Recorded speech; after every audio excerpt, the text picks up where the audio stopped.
আসসালামু আলাইকুম রহমতুল্লাহ বারাকাতু। কি অবস্থা? সবাই কেমন আছেন? আশা করি সবাই ভালো আছেন, আর আপনারা তো আমিও ভালো আছি। আমি আজকে অফিসে আসছিলাম। অফিসে এসে অফিসে একটা কাজে একটু দেরি হচ্ছে। অফিসটা আমার অফিস না, আমি আরেকটা অফিসে আসছি। যেহেতু এখানে একটা কাজে লেট হচ্ছে, তো আমি আমার গাড়িতে বসে আছি। আমি গাড়িতে বসে আছি, বসে থাকার পাশাপাশি আমি আরেকটা কাজ করছি। যে কাজটা ছিল, আমার গাড়িটা আমি এসি হতে সবকিছু বন্ধ করে রেখেছিলাম।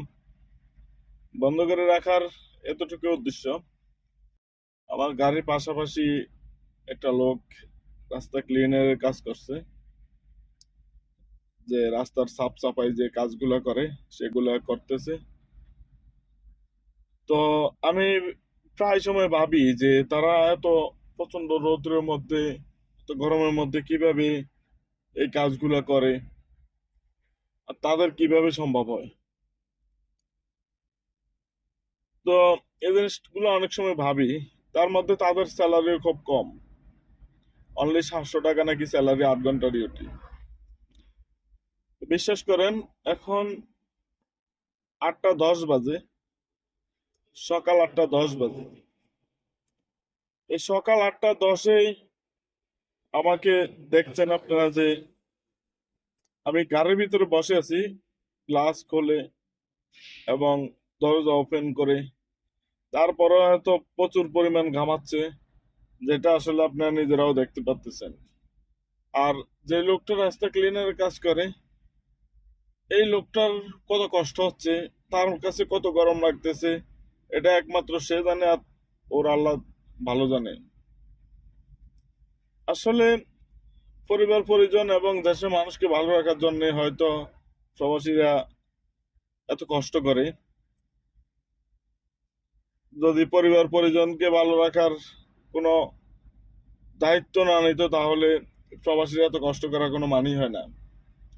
একজন মানুষ যেখানে ইচ্ছে সেখানে চলতে পারতো, যেখানে ইচ্ছে সেখানে থাকতে পারতো, যেখানে ইচ্ছে সেখানে তার আহার মিলতো। তারপরেও প্রবাসীরা বিভিন্নভাবে আত্মীয় স্বজন, মা বাবা, ভাই বোন, বউ স্ত্রী, সবার কাছে একটা সময় পৃথিবীর শ্রেষ্ঠ মিথ্যাবাদী হয়ে যায়। একজনকে খুশি করাতে গেলে আরেকজনের কাছে বেজার হয়ে যায়। কেন ভাই? প্রবাসীদের কষ্ট যদি একটু নিজের চোখে দেখতেন, তাহলে হয়তো কখনো এই জিনিসটা মনের ভিতর আসতো না, যে একটা প্রবাসী কখনো মিথ্যা বলবে এবং মা বাবা এবং ভাই বোন, পরিবার পরিজন, আত্মীয় স্বজনের থেকে নিজেকে লুকিয়ে রাখবে। এটা কখনো ভাবতে পারতেন না। আসলে পুরুষ মানুষ আমরা আমরা আমাদের কর্মকে প্রাধান্য দিতে হবে, এটাই স্বাভাবিক। কিন্তু এত কষ্ট করে কর্মকে প্রাধান্য দিতে হবে, এটা কখনো কল্পনা ছিল না। আপনারা নিশ্চয়ই আমার এই যে গ্রামের অবস্থা দেখে বুঝতে পারতেছেন সৌদি আরব কেমন গরম, কি আসে বিষয়। বর্তমান বলছি না, এখন 8টা 10-15 বাজে। এই সময়ে 43°C পড়তেছে,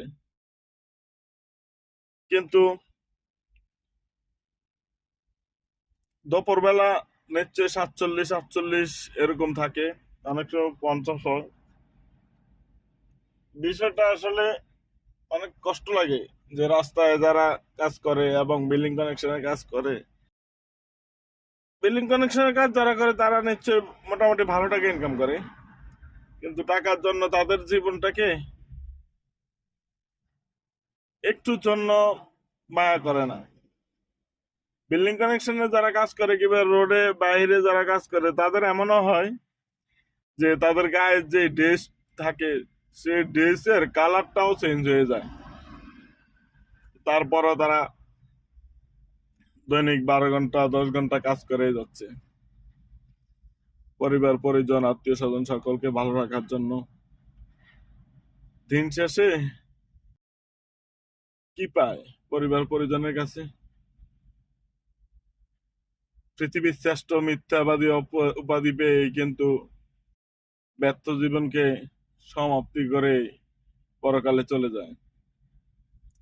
তো ভিডিওটা যারা দেখছেন, যে যেখান থেকে, লাইক করে দিয়ে পাশে থাকবেন, আর কমেন্ট বক্সে আপনার মতামত জানাবেন। আমি একজন প্রবাসী সৌদি আরব।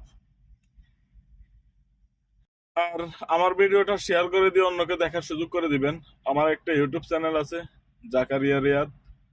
ইউটিউব চ্যানেলটা সাবস্ক্রাইব করে দিয়ে পাশে থাকবেন। আর এমন নতুন নতুন ভিডিও পেতে সবসময় পাশে থাকবেন। সবাই ভালো থাকবেন, সবার জন্য শুভকামনা রইল। আল্লাহ হাফেজ।